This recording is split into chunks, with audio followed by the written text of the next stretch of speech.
আসসালামু আলাইকুম রহমতুল্লাহি ওয়া বারাকাতুহু। প্রিয় মুসল্লিয়ানি কেরাম, আমি আপনাদের সামনে অত্যন্ত গুরুত্বপূর্ণ একটি মাসালা নিয়ে উপস্থিত হয়েছি।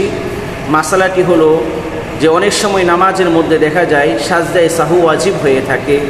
এমত অবস্থায় সাজদায়ে সাহুর কথা স্মরণ না থাকায় উভয় দিকে সালাম ফিরিয়ে ফেলে, তাহলে এমত অবস্থায় সে যদি সাথে সাথে স্মরণ হওয়ার পাশাপাশি সে যদি সাজদায়ে সাহু আদায় করে, তাহলে সাজদায়ে সাহু আদায় হবে কিনা?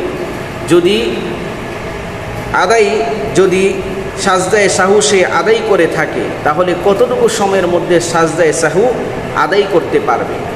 এটার উত্তর হলো, যদি উভয় দিকে সালাম ফিরানোর পর নামাজ পরিপন্থী কোনো কাজ করে না থাকে এবং সাথে সাথে স্মরণ হয়ে থাকে, তাহলে এমত অবস্থায় সে সাজদায়ে সাহু করতে পারবে। আর যদি সে উভয় দিকে সালাম ফিরানোর পর নামাজ পরিপন্থী কোনো কাজ করে থাকে, তাহলে এমত অবস্থায় তার সাজদায়ে সাহু আদায় হবে না। এই ক্ষেত্রে ওই নামাজ পুনরায় আদায় করে নিতে হবে। এটার দলিল হলো ফাতহুল কাদির 1 নম্বর খণ্ড 450 পৃষ্ঠা এবং আল বাহরুর রায়ের 2 নম্বর খণ্ড 107 পৃষ্ঠা এবং রদ্দুল মুখতার 2 নম্বর খণ্ড 91 পৃষ্ঠা।